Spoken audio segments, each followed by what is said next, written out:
Now, John, tell us what we do here at No Edits. We talk about autism, sports, movies, and clone bar cinema, and Current events. Current events. We talk about lots of things, don't we? Yeah. I told Ginger today we either have a subject or we have a guest. That's one of the two. Well, today we have a guest, and we have some new faces around. So we have a new face that's joined us on the avenue. So I think we should go around and everybody say their name and maybe the town they were born in. Sure. How's that? Just something short. My name's Tom Woodard. I'm glad to be here on the avenue. I'm from Nashville, Tennessee, born and raised. Dustin Fisher, born in Wichita Falls, Texas. Sternberg. Next. Matt. I'm Matt. Where are you born? Nashville. Nashville. I'm Haley. I was born in Kentucky, but I was raised in Atlanta. I'm from Florida. Then we moved up here to Nashville. What's your name? Name, please. What's your name? My name? Yes. John what? John Droughty. John Droughty. And you're originally born in Florida, right? No. Where were you born, John? Florida. You were born in Florida. Jacksonville. In Jacksonville? Yeah. I didn't know that. My dad's from there. That's cool. Huh. What about you, young man, behind the camera? Oh, yeah. I'm Alex. I was born and raised in Columbia, Missouri, but my teenage life, I kind of moved all around different parts of Iowa. Awesome. I am Bobby, born and raised in Illinois. I have moved here a couple of years ago. Sweet. Love it. Live up on the plains or up on the rim a little bit, right? Sort of, I guess. Or are you out east of town? East of town, right? What do you mean by east of town? East of Nashville. Ah, yes. Yeah. Sorry. All right, Mr. B&A. I like that gear you got on there. Thanks, Tom. What? Who are you? Okay, Big John. Who are you?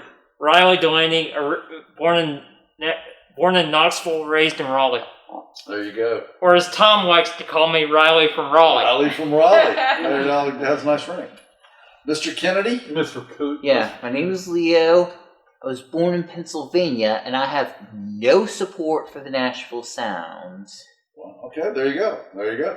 So we're emphatic about no Nashville Sound support today. Our guest of honor today is an old friend of mine and an old friend of Westwood Avenues, a client of ours from early days. Yeah. And introduce yourself. I'm Ginger Jones, and I was born in Nashville and raised in Franklin, and still live there. Absolutely. We're excited to have Ginger here today. Ginger is the reason I'm on the Autism Tennessee board. She nominated my name and didn't tell me, and all of a sudden I ended up on a board. No. She asked me to come join them over there, and that was a lot of fun. We've had a great time working with Babs and the crew over there. It's a very good board. Yeah, really good group of guys and girls over there doing some cool stuff. All navigating some tough waters right now. We had the tornado damage that building, and they're kind of nomads. And then we're, of course, had this silly thing you were talking about, COVID and masks and social distancing and all that going on. So everybody's kind of doing different things now. But thank you for getting us involved in Autism Tennessee, and thanks for all you do. Ginger has a company called Jones Therapy Services all over the state now. Is that right? Mostly Middle and East. Middle and East Tennessee, and Chattanooga. I forgot about tell us what you do, what your company serves, what your main mission is. Our main mission, yeah. So we do speech therapy, physical therapy, occupational, feeding, and behavior therapy. We have 10 locations in Tennessee, and we just are really passionate about meeting the patients and the parents where they are and working beside them to just maximize where they are. We see patients that have very severe needs and patients that have not as many needs, and we just want to take wherever they are and work with the family to get quick progress, and then hopefully they're taking those things in the community and schools and to the workplaces. And yeah, Early intervention mainly, right? Or now you're expanding, or well, tell me yeah, how I that would works. say, I would say like 90% of our patients are probably under the age of 12. Yeah. But we will see. We've got adults, we've got teenagers. But Sure, A sure. lot of early intervention. That's awesome. And you have a staff of counselors and approach it from that side of the We don't have any behavioral health side? counselors. No, we Okay. don't. Yeah, but behavior therapy, as in like applied behavior analysis, and so dealing with aggressive behaviors, escaping behaviors, non-compliance. So you are an ABA therapy group, is that right? You We subscribe have. to at least, that's part of the plan that you offer. Yeah, I mean, some ABA therapists are more, I would say, staunch and like rigid about that specific approach, and Yeah. that doesn't necessarily always gel with the other therapies we do. So it's more. I think that the BCBA that we have is it's a collaborative Cool. approach. Awesome. Well, we wanted Ginger to come by today and see our new place. She's one of the reasons that we gussied this place up. I laughingly told Jacqueline Negrelli the other day, she came in and I said, "This is all your fault." Because she walked in about 6 months ago and said, "Oh, I wouldn't send anybody, we gotta clean this place up." So we cleaned it up all for Jacqueline and for you guys. I'm teasing.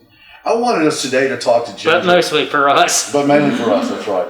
I wanted to talk today to Ginger about growing up with a disability and what that's like. Because that's really, when I was working with you, it was a lot about, like you said, 90% 12 and under, early intervention with the families. I know you have a real staunch approach to if you think something is up, something is probably up. Let's really get into it and look into that, see where we are. Don't wait on anything. Let's get to work on it immediately and strengthen it. We like to think around here we can always be strengthen whatever we have. I'm an old guy with bad knees. I can strengthen that by walking. There's always a way, no matter where you are, to strengthen it. We talk about that every day around here. So tell us a little bit about your approach, or guys, if you have questions, what it's like, growing up with a disability. I want to talk about that. That's a long time Tom, ago I for a have a lot of you question. guys. The way you're phrasing it, does Yeah. she have a disability? Does she? She is a therapist. Well, you're saying growing up with a disability, and I that's think he's talking to us. Why don't we do this? You're confusing me. I'm really. sorry. Then I'm being confusing. Ginger grew up with two parents. Has a great story. Why don't you tell it? Yeah. So that's. I'm glad you. Tell us why to you're tie in this that in. So business. the reason that I'm a speech language pathologist is both of my parents are deaf, and they've been deaf since infancy.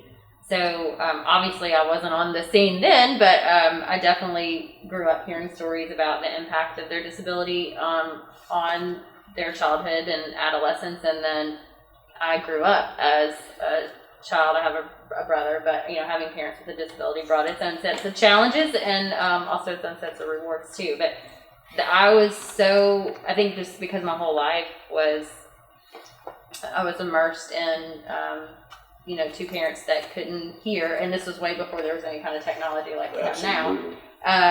So I think that I had such a heart for specifically communication delays and disabilities, but my parents also overcame a lot of stuff because of perseverance and hard work, and so I think I was just always inspired by that. Sure. And wanted to do my part. My favorite story is, I always say this, but my grandmother would always talk about how my dad's speech pathologist, when he was a kid, my dad grew up in Nashville, but he and my mom got married in Mississippi, and my dad's childhood speech pathologist went to Mississippi for their wedding, and I think I know that relationships is in my DNA and just making an impact, and so that's my favorite story, because it's so much more than just being in that therapy room. Yeah. You can really have a relationship and be a part of somebody's life and watch their story. Absolutely, and become a part of it, and vice versa. I think that's really cool. So you didn't grow up with a disability. You grew up with two parents with a disability. That's really interesting. So you were very accepting early on. I want to go back to the part where you said they overcame a lot. Mm-hmm. You end up getting married. Mm-hmm. And, I mean, that and being independent, living alone, having two children, raising them. You turned out okay. I'm just kidding. To be determined. Yeah. But I mean, Really, Tom? I'm just teasing. I'm just kidding. But what a blessing that is, and what an amazing testament that is to so many people that are born with disabilities to overcome whatever it is. These guys work hard every day to overcome what they've got, and we're a small part of that. But it's fun to watch. It's fun to be a part of that. And so tell us a little bit about that. What was it like growing up in a household? Because because it's interesting that I think it was a hardship for my brother and I, really. Yeah. And this is, again, I'm dating myself, but I was born in 79. So when I was growing up, it was before there was texting or, any kind of video communication. So Right.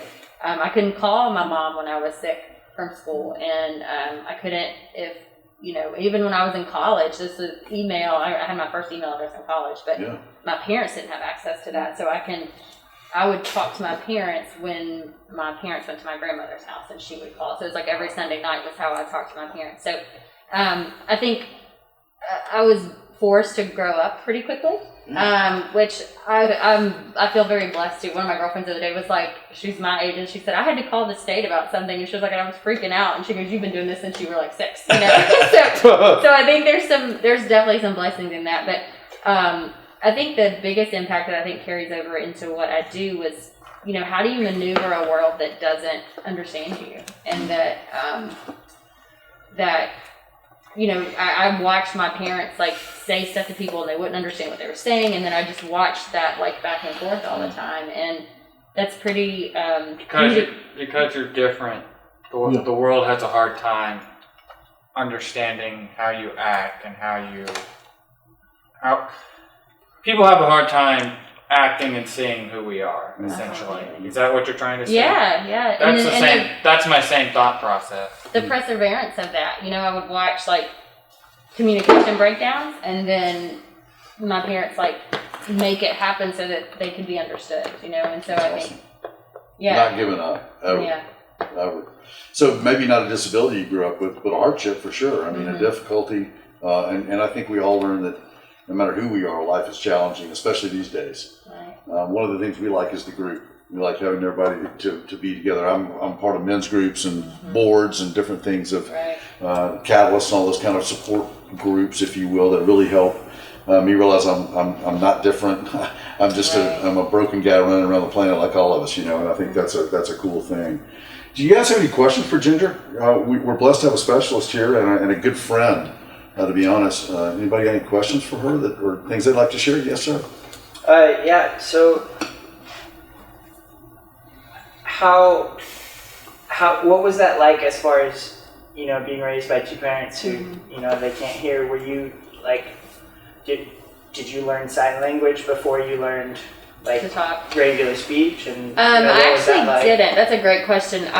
Both of my parents learned to read lips and speak. That the timing when they were born in the late 40s and early 50s, and then when they were raised, there was really a push for children not to learn sign language, and that's a whole like history lesson on being deaf in the United States. Well, I have done some research on the subject. I'm working on a big project that hopefully can change some people's minds on this subject.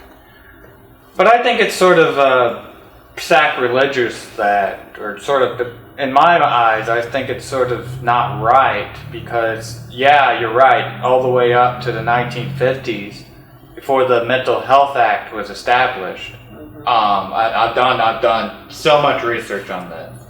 Making a documentary, by the way. Plug, but... I think it's sort of a dark history because people didn't understand people with disabilities if they were deaf, blind, learning mental disabilities. They sort of placed them in... We'll tell them. Let them all Hey. Man, That's all right. We're good. Go. Hey, I gotta take care of something. I'll be right back. All right. Essentially, it was a dark time in history due to the fact that originally people thought autism was a part of schizophrenia, and because of that, they decided, well, we're going to lock you up in a non-consent box and just let you live a sheltered life. And I just didn't think that. I've read it. I don't think it's right. And right now, there are some things I would like to change right now in the world. So, believe me when I say I don't know what it was like for them. I'm curious to know what it was like for them growing up in the 50s and 40s with the whole not learning about the sign language thing. That might be a crucial piece to my documentary. But So you're doing a little research right now too. I like that. No, I'm kidding. I'm teasing. I've already done the research. No, I mean we're talking with Ginger. You're asking her about this, so that is research. Yeah. Thank you, Bobby. Yes. Thank you. Yeah, so I'm sort of curious about how your parents dealt with, because they were different, because they couldn't hear, how people treat them, how they saw the world, and how they overcame that. But not only how they overcame that, how they learned to talk, or how did they learn to understand even though they couldn't hear. Yeah. Those are These my are big questions. There you Big go. questions, Let's let her right? answer. Yeah. So hearing technology was horrible then, and so my mom would tell you that like they fit her with hearing aids, but they're deaf. I mean, like I don't know if y'all are familiar with an audiogram, but like we would all hear up here in like 10, 15, 20 decibels, and my parents like don't respond at 90 and 100 decibels without any hearing technology. So, but my mom would say, you know, they had these hearing aids, but the technology was so poor that she said the air conditioner would be just as loud as you speaking or her teacher speaking. So now there's amazing technology that can, you know, picks up background noise, and so you can get digital hearing aids, and there's cochlear implants now, which my parents actually have. They got those in 2005, I believe, so they were in their 50s. So I think I know my mom and dad tell like really cool stories, and my grandparents before they passed away would tell stories about like they did a lot of like they put their hands on their teachers' throats, and my mom would tell stories about like putting hands on a piano to like learn the rhythm and prosody of stuff. And so, but it was there was such a push back then to normalize, which I think, you know, that's mainstream is what we would say now, and I think there's a lot of beauty in that too. But then I think we need to look at individuals, you know, and Absolutely. I think that's what we're doing a better job of, just being in this field for, you know, close to 20 years. I think we do a much better job. I think back to when I was in school and there was the class of kids with special needs that like only came out to recess, and we didn't know how to interact with them.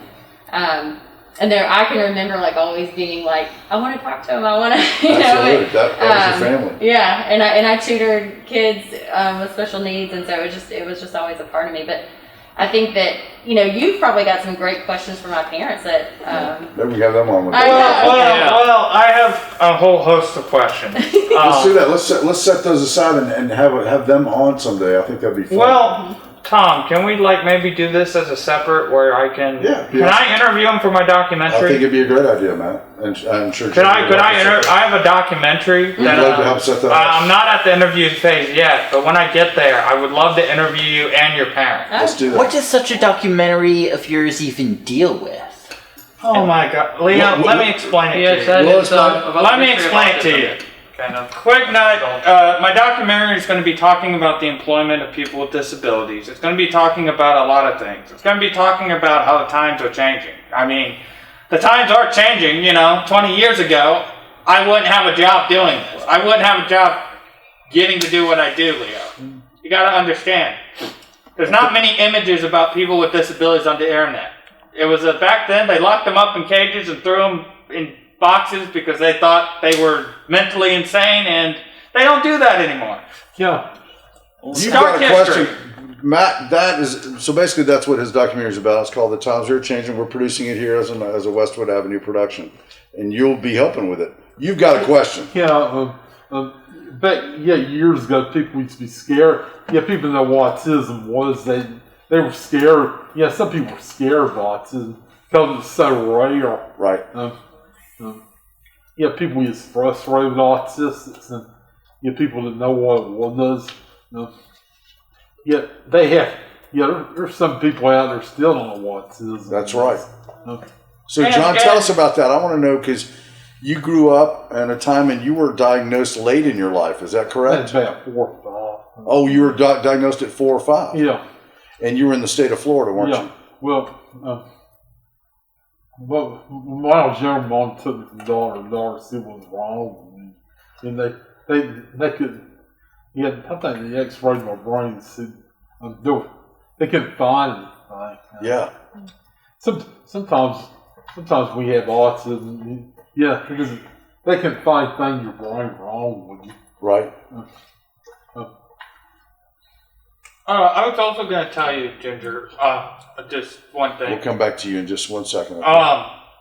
another thing is, one more interesting thing is, you cannot find a lot of old pictures on Google about autism, about any person. Like, if you wanted to look up people with disabilities, just old pictures, you can't find it.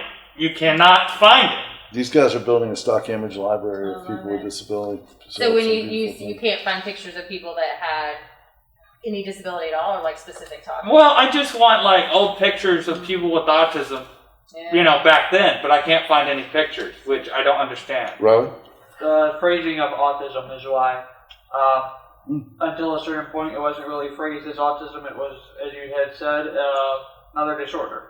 Yes, schizophrenia, part of schizophrenia. Interesting. Okay, cool. So Well, you're trying to Egan transfer autism. Bueller was the first to label autism. So you're not looking for autism. You're looking for misdiagnosed schizophrenia. That's interesting, Bobby. So maybe the search words are wrong. So maybe you could help him find some of that for the documentary. Riley, what you got?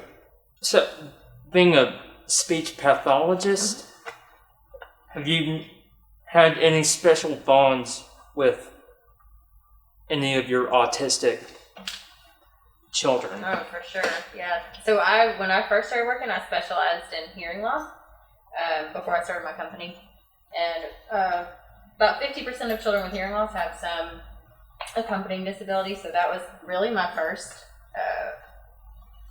interactions with kids with autism were kids that were deaf and had autism, and so that's, as you can imagine, an extra Double set of whammy. challenges, yeah. And then, so when I left and started my company, now we've got thousands and thousands of patients, and you know, autism is way more prevalent now than it was back when I started in 2003. A child was diagnosed with autism if they had had typical development and then stopped. That was kind of the hallmark. And so if a parent showed up and said, well, they were walking, they were talking all this, and then one day they stopped, you knew.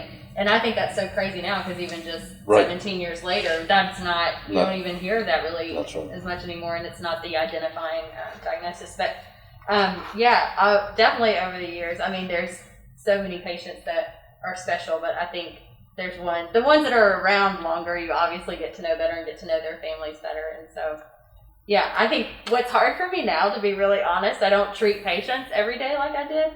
And so the therapist will be working with them, and I just love that children with autism sometimes don't think about personal space, and they come up and they hug me and they want to hold my hand while we talk. I love it. And so I'm always like, the therapist will be like, don't touch Miss Ginger, or don't, you know, and that's because they're working on their goals. But I'm like, no, it's okay. I want them to. Yeah. I love that. That's my challenge now, is because I think it's a really interesting thing for therapists, because I think the longer I do this, it's like, I want to take what's unique about an individual and not think that they have to change that. Right. I just want to set, you know, just like what Tom's doing here, is like just set people up to have the most success. So if that means that one of our patients would always want to like squeeze my hand when she talked to me, you know, and I'm like, that's fine. Exactly. I don't think that I need to change that about you, you know. That's exactly right. So it's interesting. I think as the world knows more about autism, and as there's more, you know, in the workplace like this, I just think it's interesting to go, oh, maybe that's not wrong. That's right. You know? Exactly. I love it. And another question. Mm-hmm. Yes, Leah. What's the best thing to do about employment for slow learners? Ah, I would now defer they're to coming you. out. Now they're coming out. Now that's this is more your of way. a Tom We'll question. put it on your plate. You know, I think, well, you and I just got done talking about this. I think one of the challenges now is that and you've said this, and you're going to quote me better, or you'll set me straight. Sure. But I think in the past, if somebody maybe had one employee with autism or something else, it was like, that was the inclusivity program. Right. You know? And so that's, you know, I see you like shaking your head. It's like, well, they've got to learn to then kind of conform to this way, versus what you and I have talked about is like, well, no, why don't we change the workplace, Right. you know, to meet the needs. Well, the problem is, I've done some research on this. The problem with this is, like, you can't change a workplace system that's been in place but not include people with disabilities. You know, it's worked how it was developed, it was built off a structure that didn't include people with disabilities. You got to remember. And we're trying to integrate people with disabilities into existing workplace structure. You can't exactly do that because most of the employees of whatever company that may be, they weren't designed to include people with disabilities. It's like, hello, you know. See, I would contest you can, and I would contest that. Well, how? That's the question. Well, give me a good reason how. Doing what we're doing. We have a production ad agency here, and I would dare say that there's less than 5% of production companies around the country that are hiring people with disability, when we know that this is something that you guys can excel and learn. Yeah. And so I think we have to continue to take those steps to move that forward. I think COVID's taught us that we can now work from home. So the workplace and the mindset of the workplace, I think, is starting to change. And that's one of the things that your documentary is talking about. Yes, John? Yeah, I was going to say, what was that Goodwill? It would just for disabilities for specialists, but the autism never came up. It never came with just special needs? Yeah. What about, you were Well- going to say something? Riley? Hold on 2 seconds, Matt. Somebody over here. Alex, you had something to say. Yeah. I wanted to re-ask my initial question, which was, what was it like growing up? And, Oh yeah, that's right. What language did you learn? I saw a squirrel. I went off on a tangent. So to answer, they didn't. My parents spoke and they read lips. So that I think that, and I do think one of the things that I'm very grateful to my parents for is they tried to make our lives as normal as possible. As an adult, I would have told them you don't have to do that, but they really did. And so, but I'm blessed that, like you said, community. My parents had deaf friends, and so I grew up when they were hanging out with their deaf friends, kind of seeing that, and they learned to sign as adults, so they would. That's how they would communicate with some of their deaf friends. But then my mom was always friends with my friends' moms, and they were friends with other people in the PTO and all of that. So there's actually, speaking of, you should do some research on this, because there's actually not a ton of research on normal hearing children of deaf parents. Okay. And I looked it up, and there was like one person who had looked it up. That there's not a huge impact on like the speech and language if the parents speak. Like 30%, but it was 10 kids, and 3 of them had. Right. 3 of I'll them have to do some characteristics research of on speech. that. I don't know how it would fit it into my documentary. We'll see. If you're just It's looking not for worth something looking else, up. I thought Exactly. I was super Good excited about question. it. What'd you say? It's worth looking up. Yeah. It's worth looking up. But another thing is, I was going to just circle back to employment. A lot of the times, people who do find work, with disabilities, like excluding this place, we already know about this place. Like other places out there, they're usually sheltered, working for minimum wage. The reason I base that off is there was an article where I don't know if this probably still happens, but the last I've heard it on Google was this Goodwill CEO somewhere in Illinois was like, the employees that we have that have disabilities are disposable, and saying and that sort of just started my path down on making this documentary. I think the biggest thing we're learning from Ginger's parents, from what you guys do every day, from what we all do every day. I get my old ass up every morning and get out of bed, and I put my feet, kind of like we were talking about it this morning in our morning watch. And I think that I want to practice, what was it we were talking about? Practice positivity this morning. Yeah. And I think that's the key, is to wake up and realize today's a gift. Whether I have a disability or I don't have a disability, we all have hurdles and challenges. And you can sit there and let them bury you, or you can get up and face them every day and go forward and move forward and make the most of them like Ginger's parents did. And look what it did. It taught Ginger an entire career. And now that she's been able to go and help thousands and thousands of families, thanks to a gift and a disability that her parents had, that she was able to learn a lot of stuff from, and has been able to go and help folks. Just like you guys are willing to go out there and tell your stories and share your intimate stuff with others to try to help them. I remember when we had Benton Hall here, we had Jimmy brought a bunch of the guys from Benton Hall over here, and we all sat in a circle with everybody, and I think it was the first time they had seen people like them succeeding. That I remember them looking at Matt going, "You really shoot video for a living?" He was like, "Yeah, I really do." And I don't think they had seen that example in front of them. Right. And I think that's an important role that these gentlemen and ladies are taking in order to do that. Yeah. And you too, like. Well, I I think a better question is, it's setting the example. Oh, yes, we can do it too, just as well as That's you can. exactly right. That's right. And I just feel like a lot of people don't think we can do those certain stuff, and I just think it's just out of blatant thinking, out of Ignorance. ignorance, Yeah. out of ignorance. That's I right. truly believe it's out of ignorance Yeah. because most of the time You know, I think people sometimes when they're being friends or saying, "Oh, you can do this," I don't know. I just feel like, correct me if I'm wrong, but sometimes I feel like when people are interacting with people with disabilities, I feel like it's more of a service Yep. than an actual friendship. That's a really cool way to put that. And I think Today it's is just a really stupid. today's a really I interesting point. absolutely think it's stupid. Today's a really interesting point. We had Dieter and Tyler and Brad out today, and we could have said no edits, no filter. This morning I asked you two, and I said, guys, can you pull this off? And the answer was unequivocally yes. Clearly. And so not only was it that, you put your hands in and said, let's do this thing, and at 1 o'clock you set up, and here we are pulling the no edits, no filter off without Dieter. So kudos to you guys. That's We don't need awesome. you, Dieter. That's right. We We miss don't need Dieter. We you. don't You've need been you. replaced. We want you. We just We don't want need you, but at least for this episode, I think it's worked out. While we have Ginger here, let's ask her some more questions. Let's put Ginger on the hot seat. That's what I love seeing her over here sweat under this mask. I want you to put her on the hot seat while we've got her. We got about 5 more minutes left in the podcast. So, with 2 deaf parents, you were able to learn speaking at like a normal rate? Oh, that's a cool question, great. Bobby. Yeah, I do have an older brother, so I probably have to give him some credit.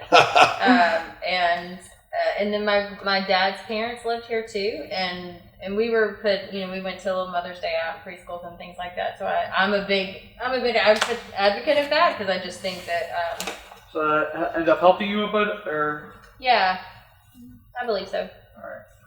Cool. That's awesome. Do you have any questions for the guys? Haley, you Sorry. have. Yeah.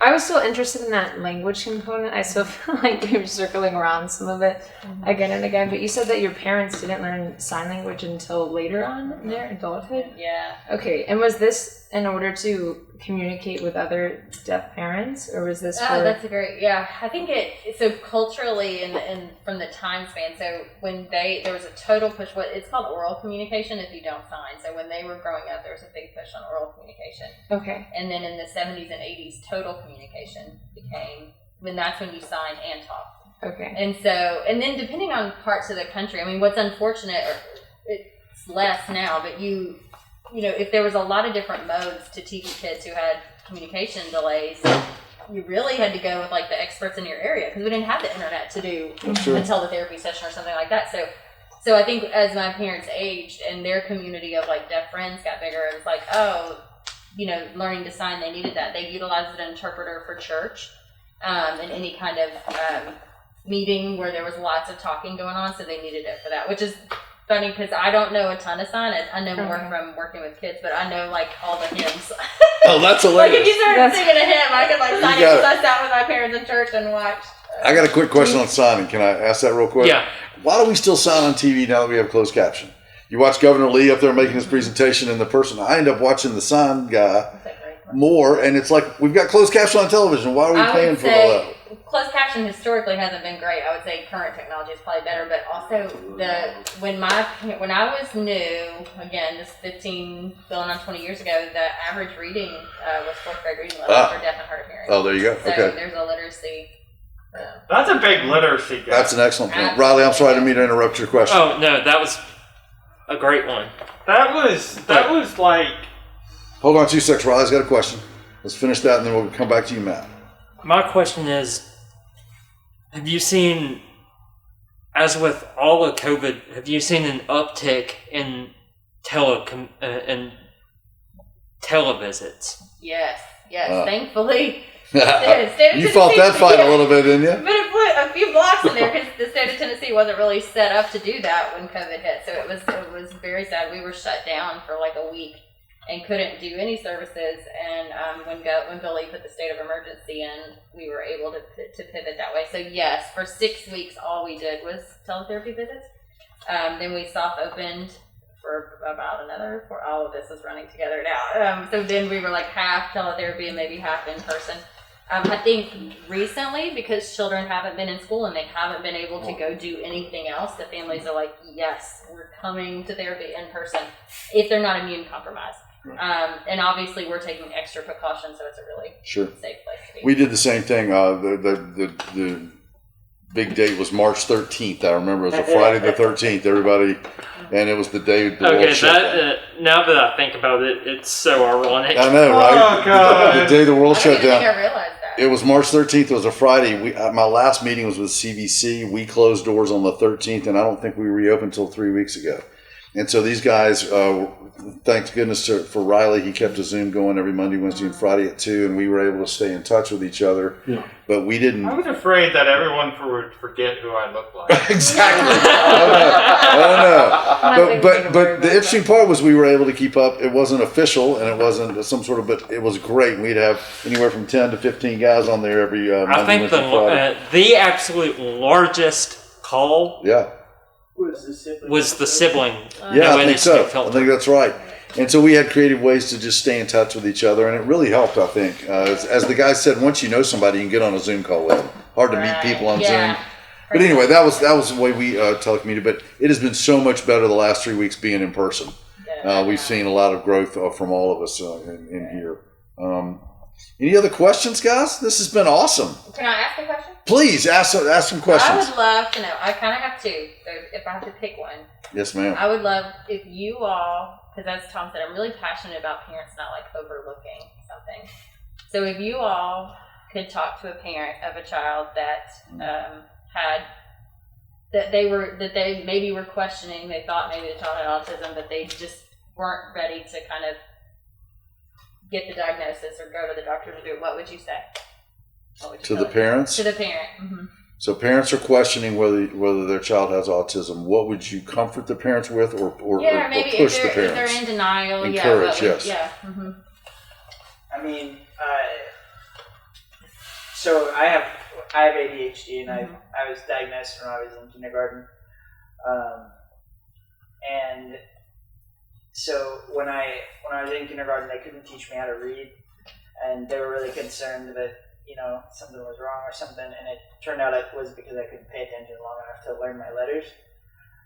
So they put me on medicine, and by the end of the year, I was reading a grade ahead of where I was supposed to be. So I guess what I've always said is don't underestimate and don't necessarily be scared of, doctor and medicinal help. Like I'm fine. I take an ADHD med every day, and that's, it's just, it helps me focus.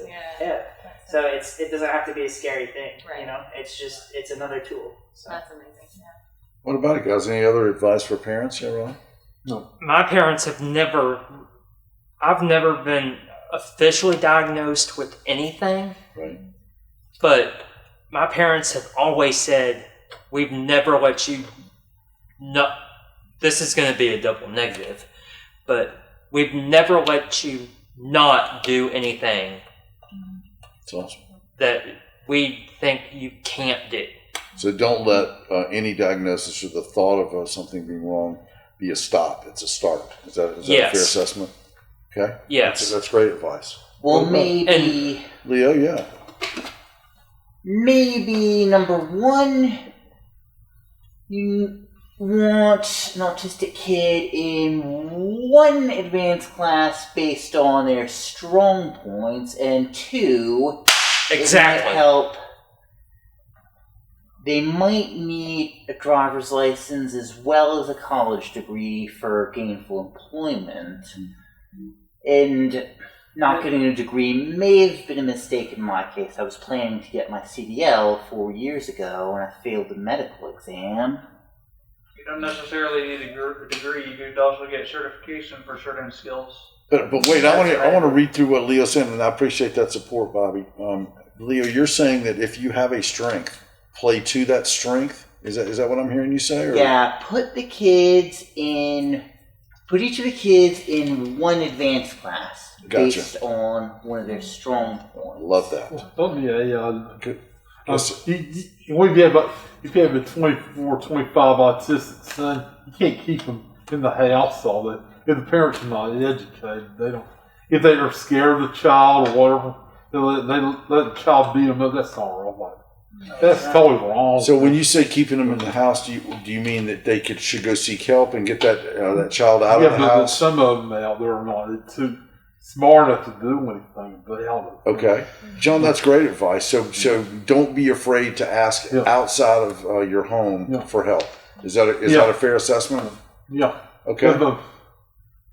Well, that's great advice, buddy. If you have a if the child's 7 or 8 years old having autism, there's not much. There's not some of them out there that know what to do about that. That's right. Okay, Cody Martin. John, have you made some improvements in the last year and a half or so? Yeah, well, I came here. But we had an interview with you and Adam like October 2017. Right. Well, you've been here almost 3 years, haven't you? Yeah, I came in March of 2008. Yeah, and yet you're doing things now that I never thought you would do, and you're pushing that envelope every day. It's humbling to all of us around you to watch it. I think you're a big inspiration to a lot of folks, dude. Yeah. Do you feel that? Yeah.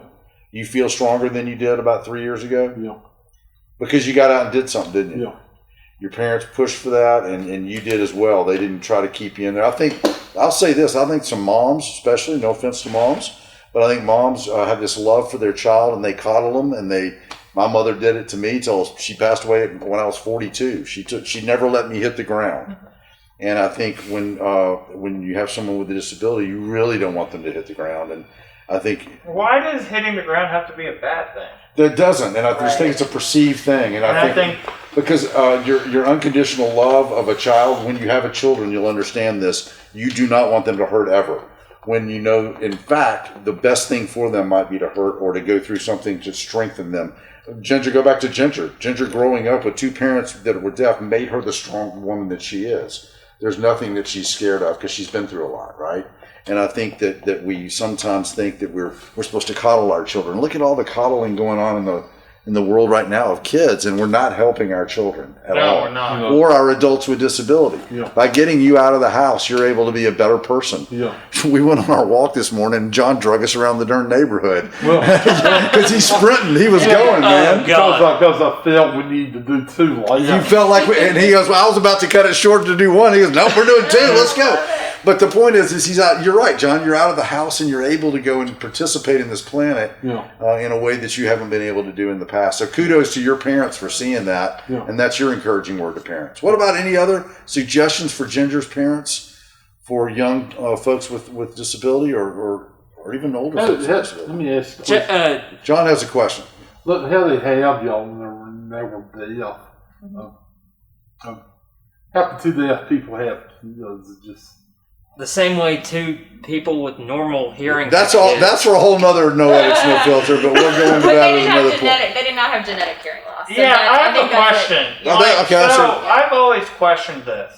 So let's say person B who has a disability and person A has a disability get married. Right. They have kids. Right. So do those disabilities pass down? That's a topic for another. I want to know. I really want to know if that actually is the case. Well, I think it depends. Because I know autism isn't genetic. It depends on the disability. It is very dependent on the disability and also the people themselves, the genetic diversity. That'll affect it too. Okay. Yeah, So dominant it's and recessive genes too. Yeah. it's not a guarantee, but it's a scientific thing. Yeah, it can happen for sure. Y'all, what a great discussion today. You had a second question. Do you want to throw that out, or do you remember it? Well, yeah, if I can, I would just. So now taking it off the parents, if you could just say to anybody what you would want them, because what you said was super powerful. Where it's like people aren't. It doesn't seem like a relationship. It seems more like an act of service. I think if the average person knew that and knew that's how you felt, that's how I feel sometimes. Yeah, that changes the world for people to hear stuff like that. So I think that is there anything else that you would just say to like that average person in the grocery store or that you see? I would say stop treating people with disabilities as you're doing them a service. Be their friend. Get to know them. I think might another have something interesting to add. I got a pet peeve about it. I've got a pet peeve when people talk to people with adults with disability like their child. Oh my It God. drives me nuts, and Oh we've my had to God. correct I some know. folks around here about that because there's this tendency to do that. And the one thing I think that we all do around here, and we are very cognizant of that, is to speak to you as an individual, as an adult, and talk with you, not your parents, talk with you about what's going on. I remember when I met Bobby, and Bobby has two wonderful parents, Paul and Bob, Robert, right? Robert? Yep. And you tend to want to talk to the parents when you're sitting there doing that. I wanted to know Bobby, so I wanted to get to know Bobby and who he was, and Paul and Robert would follow.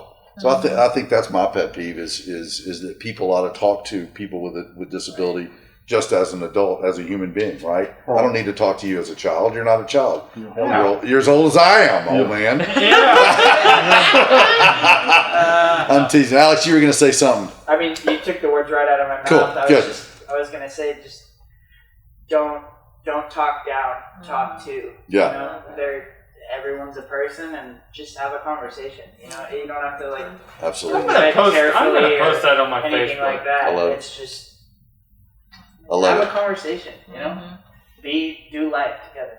Yeah. Talk to people with disabilities. Don't talk not down, as a talk service. to. I think one of the things I realized too, Ginger, when I started working Put that as a in quote. this world, is that 2020. I have as many disabilities August 13th. as anyone in this That's it. room or as anyone on the Talk to planet. people with disabilities. And I think once you posting accept that on that about Facebook, yourself, and that there are That's things that I need people around me to accomplish, it helps me realize that we all do, and it doesn't make us better or worse, or it's just this equal feeling we have in the room. Now everybody needs a role, everybody needs a leader, everybody needs mentors, everybody needs things like that. But those are very different things than being talked down to or feeling like you're unable to do something. Another thing. Yeah, man.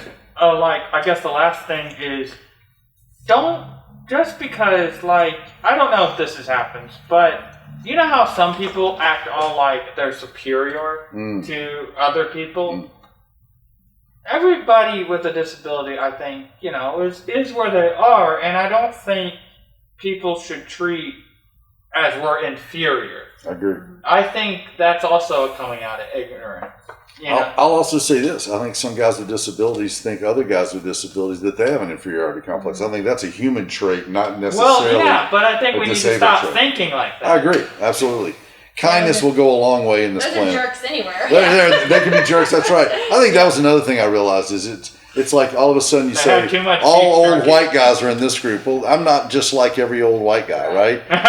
and because you say that, then all folks with disability are like that's so wrong. And once I started meeting more and more folks that had different learning challenges, we're all as different as the world is. And so once you accept that and you realize that everybody needs to be treated equally, but that we are all different, then that's a beautiful thing. Then I think that's where the planet could learn a little bit from this group.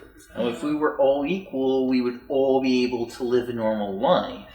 Well, that may be a whole nother discussion right Hey, there. there is no normal, Leo. Yeah. There is no normal. There's a guy that there used to is. walk around Woodmont Boulevard in West End, and it was a little short African-American man, and he would clap like this the whole way, and he was always singing. And I wrote a song one time, and I'm forgetting the title or the lyrics or anything, but it was about he's the normal one, and the idea was here was this guy who everybody thought was the crazy kind of court jester of the town, yet he was happy every day. He was smiling and singing and all this, and we were driving around in traffic all like this, and it was like, what's wrong with this picture? This guy's smiling and laughing, and we're all running around normal, all wound Yeah, up. see? So, There is no normal. there you go. There is no I don't buy it. I mean, when I say living a normal life, I'm talking about living independently and making enough to pay all those bills. Oh, well, There's a whole yeah. nother Everyone subject. needs Yeah. to do that. Leo, are you I living would agree. independently Everyone currently? does. What was that? When I define normal, I mean the opposite. Normal, you go to college. Somebody who doesn't have a disability. That's what I think of normal. And that's fine. So I want to keep going That's with what my you're going definition. because you're going down a cool path. You live independently, right? You got a roommate, Yes. have your own apartment, Yes. have taken a job working here on the at Woodard Brothers, Yes. right? And you're learning things on the avenue. You're writing books and all that stuff. You're saying it's really hard to go get a high-paying job that takes care of you independently on your own. Is that a fair statement? Well, Because you want to be a truck driver, I did. right? You were an Uber driver for a while, correct? No, I was driving for Lyft. I mean Lyft. I'm sorry, you were a Lyft driver. That's correct. But you're saying it's tough to go and make a full-time living. I'm saying that in a good enough economy, everyone needs to, no matter what condition they have. That's right. And that's what we're trying to say here at On the Avenue and Woodard Brothers and other places, Tzatziki's and Holiday Inn and some great companies that are making an asserted effort at hiring folks with disability. To be honest, what we say anymore is, I want to hire somebody who wants to work. You want to come to work? You want to work? I'll hire you. Let's figure something out for you to do, because there are enough people that are making a big paycheck that aren't doing diddly squat. And I'd rather have somebody that wants to work come to work for us. Yes, Rob. So, we all have our definition of normal. Like we were saying, there is no normal. I mean, look at what COVID forced us into. Absolutely. That's not normal. No. That's not normal. And they call it the new normal. We don't even know what that means yet. Nobody knows what that is. No one knows what breaking the actual news buzzword. No one knows what the actual normal should be. That's exactly right. And I think we've gotten so far away from that as a Normal society. is overrated. We could go into this whole tirade about that. You know, Donald Trump, he blames China for this coronavirus. Right? He's blaming China for the coronavirus. Yeah. That's right. She calls it the China virus. Yeah. No, it's only the Chinese government, not China's average citizen. Leo, that may be the wisest thing that's said during the whole planet. We want to go get mad at a whole country when some government might be doing that, not the people. And I think that's maybe the wisest thing that's been said the whole day. Yeah, That's a now that beautiful- I think about it, it's probably the propaganda department of Absolutely. the Chinese Communist Party. And yet we as human beings want to get mad at every person that's from China, and that's so wise and such a wise window that you just shared with us. Let's wind this thing down, guys. We've got to cut it off for today. Ginger, thank you so much for being a part. Let's give Ginger a round of applause for being on there. Hey, I've got an idea. Yeah, If we have a special way we end the show. If Miss Oh, Ginger's boy. okay with it, I would gosh. love for you to end our episode by saying big ass tacos. So you have to say it really loud and say hi, Cody.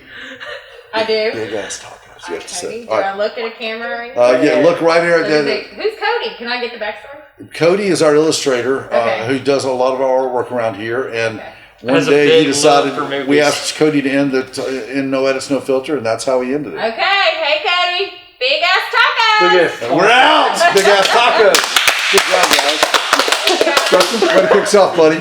Ginger, thank you Oh my so gosh, much. great job. How much fun. That was This was awesome.